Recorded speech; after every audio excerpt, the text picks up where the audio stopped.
responsibility that I bring these issues to light. Last August 13, 2024, I was taken aback when I was informed that the Committee on Youth Welfare and Sports Development was removed and was allegedly reverted back to the former Committee on Family Relations, Moral Recovery, and Youth Values Formation and Development, chaired by Councilor Science Reyes, and Committee on Education and Sports, chaired by Councilor Fa Fagoso, even though no less than the presiding officer answered during the August 1, 2024 session that the Committee on Youth Welfare and Sports Development shall not be taken away from me, since the same was mandated by Section 22 of Republic Act 10742 as amended by Section 8 of Republic Act 11768, or the SK Reform Act, which reads as follows. Section 22, membership in the Sanggunian and local special bodies. The duly elected president of the Federasyon ng Sangguniang Kabataan at all levels shall serve as ex-officio member of the Sangguniang Bayan, Sangguniang Panlungsod, and Sangguniang Panlalawigan respectively, and shall be the chairperson of the Committee on Youth and Sports Development in the said Sanggunian, and a regular member of the Committees on Education, Environment, Employment and Livelihood, Health and Anti-Drug Abuse, and Gender and Development. The Committee on Youth Welfare and Sports Development clearly falls under my jurisdiction. We have already made adjustments and reorganizations to align with this act. So why have we reverted back to the previous composition? Tinama na nga po natin yung mali, binalik na naman natin sa mali. This raises an important question. Does the IRP of the City Council of Manila supersede the Republic Act of the Philippines? You mean to tell me, Your Honor, na mas authoritative ang internal rules ng ating konseho kesa sa batas ng Pilipinas? The very essence of this provision goes back to Section 13, Article 2 of the Philippine Constitution, which reads as follows. Section 13, the state recognizes the vital role of the youth in nation building and shall promote and protect their physical, moral, spiritual, intellectual, and social well-being. It shall inculcate in the youth patriotism and nationalism and encourage their involvement in public and civic affairs, emphasizing the encouragement of their involvement in public and civic affairs, so the decision to revert to separate committees contradicts not only the SK Reform Act, but also the intent of Section 13 of the Philippine Constitution. Allow me to call your attention to the interpretation of the Supreme Court on the delegated legislative power of the local Sanggunian, citing the following. Magtahas versus Price Properties Corp. Incorporated, GR number 111097. The ordinance must satisfy two requirements. It must pass the test of constitutionality and the test of consistency with prevailing laws. Ordinances should be constitutional to uphold the principle of the supremacy of the Constitution. The requirement that the enactment must not violate existing laws emphasizes the principle that local government units can only legislate by virtue of their derivative legislative power, which is a delegation from the national legislature. The delegate cannot be superior to the principal or exercise powers beyond those of the latter. Another one is from Solicitor General versus MMDA et al. GR number 102782. The requirement that an enactment must not violate existing laws is self-explanatory. Local political subdivisions can legislate only through a valid delegation of legislative power from the national legislature, with the exception that the Constitution itself confers the power to create their own sources of revenue and levy taxes. They are essentially agents with what is known as subordinate legislative power. As delegates of Congress, local government units cannot contravene but must always obey the will of their principal. In the case at hand, the local enactment in question, which is purely local in origin, cannot prevail over a decree that has the force and effect of a statute. It is clear that any local enactment must not contradict national laws, as the delegated power cannot be superior to that of the principal. Additionally, I must point out that the removal of my committee, despite my role as SK Federation President, sets a troubling precedent. It implies that if the current administration disagrees with an official, such as the SK Federation President, they can be stripped of their responsibilities. This creates a dangerous precedent that could influence similar actions at the barangay level, undermining the stability and impartiality of our leadership structures. Your Honor, ito pong tinanggal niyong committee sa akin ay applicable din po sa mga SK chairman ng buong lungsod ng Maynila. So kung kaya niyo to gawin sa akin, kaya niyo rin po to gawin barangay level po. So I'm asking you, Your Honor, sino po sa atin ang namumulitika? Parliamentary inquiry, Your Honor. Does the IRP supersede the Republic Act of the Philippines and the Philippine Constitution? Yes or no? Punong Mayorya. Your Honor, point of order po. The question is directed to you, not to Mr. Majority Floor Leader. Isang minutong pagpapahinga. Your Honor, Bawal pong recess na pumalakpak. naman. Bawal pong palakpak. Tagapangulo, ako lang po ay tumayo po si Kagalang-Galang Ibay para po sa kanyang pribileyo bilang isang konsihala at di ko po alam kung siya po willing to interpolate. Pero as in that case, Your Honor, ako po gagawa na lang po ng counter manifestation din po sa kanyang binanggit. Your Honor, unang-una, karapatan po ng City Council na amyendahan po ang sarili po nating internal rules. Ito po'y karapatan po ng konseho sa buong mundo, hindi lang po dito sa Pilipinas, na ito pong rules natin, it is the rule that govern the conduct, the duties, the responsibilities, the decorum, as well as the regulation of all standing committees of the majority and minority of all councils in the Philippines and in the entire world. Yung nabanggit niya po na manifestation, Your Honor, I would just like to point to the fact that a precedent has already been set as far back Point of order, Your Honor. Your Honor, nagkasalita pa po ako, Your Honor. Punong Mayorya. At wala pong basis ang point of order dahil wala naman po akong minamanifest o minumove. Ako po'y katulad po ng pagbigay galang ko po sa inyo, nung kayo po'y nagsasalita, baka pwede rin po akong bigyan paggalang. Para lang naman po marinig po ng ating mga minamahal na mga SK Chairman, lahat po nanonood sa atin live, kung ano po yung dahilan o justification dun po sa aming amendment. Your Honor, I would like to point out City Council Resolution number 206, Resolution amending Section 18, Paragraph 4, 7, 25, and 28, and Rule 10 and Section 32, Rule 12 of the revised Internal Rules of Procedure of the City Council of Manila and the Resolution number 186 adopted by the City Council on October 9, 2007, and for other purposes.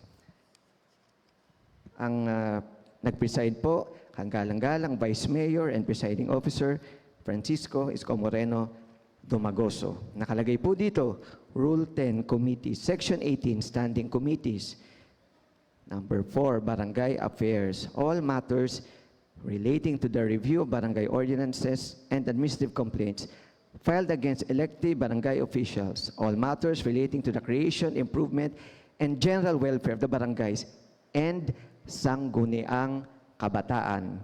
Number 7, Committee on Education and Sports. All matters relating to universities, colleges, and public schools in the City of Manila, libraries, non-formal and community adult education, implementation of the provisions of the Constitution regarding free public elementary and secondary education, and sports development.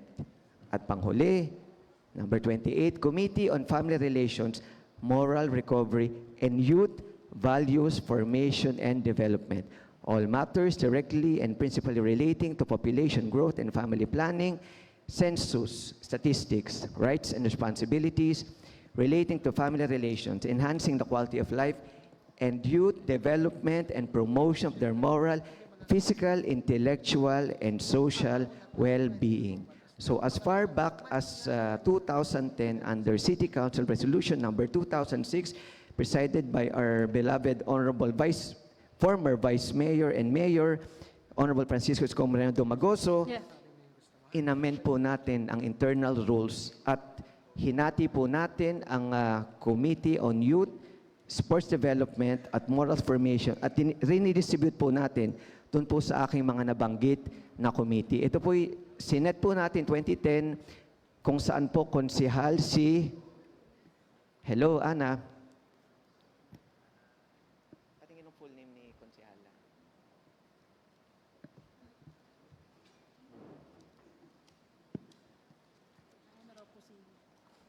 Kung saan po konsihal at SK Federation President si Konsihala Eunice Angie Castro 2010 to 2013.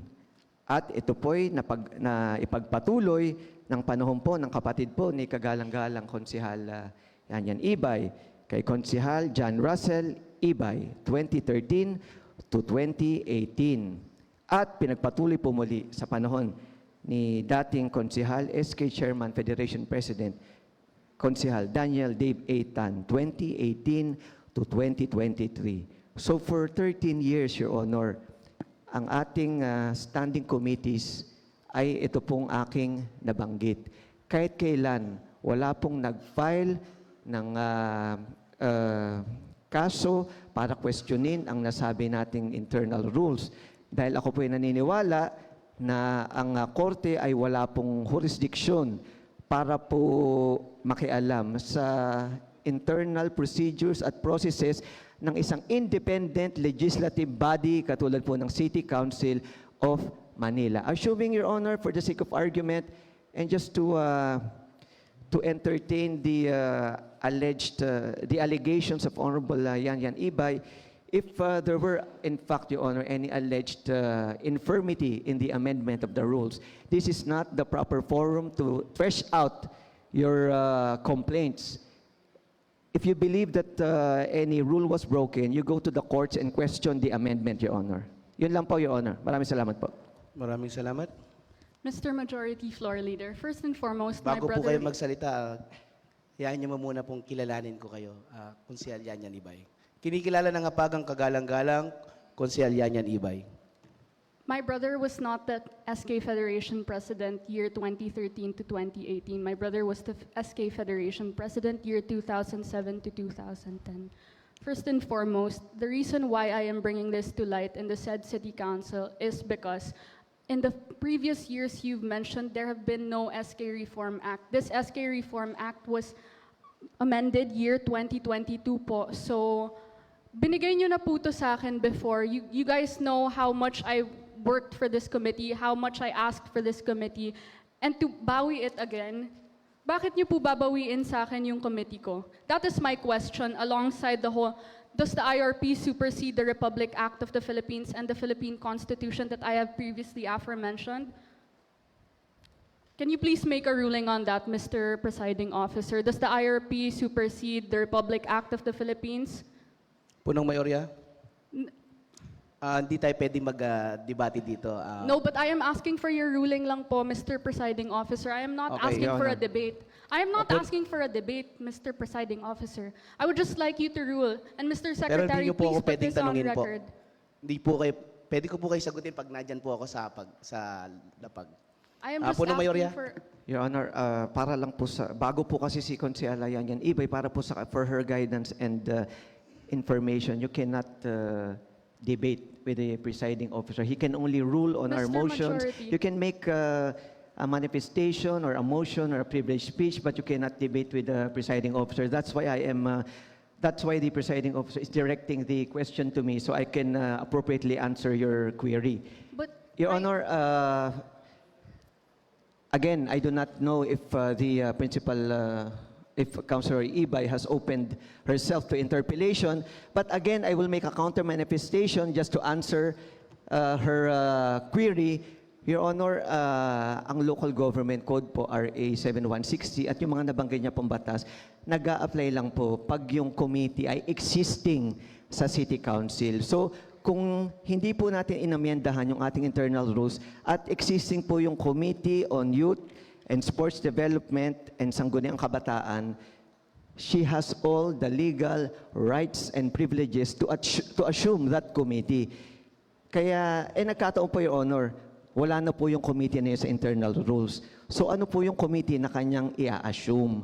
Katulad po na akin nabanggit, karapatan po ng City Council, amyendahan ang sarili po nating internal rules of procedure.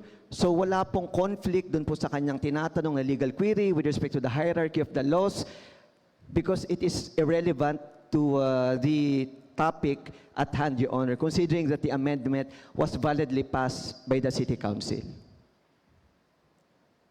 Councilor Yan Ibay. Mr. Majority Floor Leader, you guys may have amended the IRP to to separate the youth welfare and sports development, but I believe that it is still there under the care of Councilor Science Reyes and Councilor Fafagoso. So by dividing the committees on youth welfare and sports development, does that mean I have access to both committees? Will I be the chairperson of both committees if hiniwalay nyo eh? It says here sa Section 22 na sa akin po yung youth welfare and sports development. Hiniwalay nyo po. Does that mean po na sa akin po pareho yung committee na yon? As mandated by Republic Act po. 11768. Punong Mayorya. Your Honor, yung sinasabi niya pong mandated by that specific law ay isang buo po yung committee. Pag hinati-hati na po yung committee, nire-redistribute sa ibang committee, kung saan meron na pong chairman, ay hindi po possible na siya po ay maging co-chairman din po sa nasabing committee. It is an absurd interpretation of the amendment that the City Council has passed and has implemented since 2010 under City Council Resolution number 206, Your Honor. Your Honor, napakahaba na po ng usapan na ito na I think napaliwanag na po mabuti, nabigyan po lahat silang pagkakataon para sabihin po ang kanilang punto at nasagot ko na rin po. Ginoong Tagapangulo, minumbungkahi ko po na aprubahan Your Honor, ang Parliamentary inquiry. draft resolution. May I be allowed to Out of order. interpolate? 1 minute recess declared by the chair. Majong.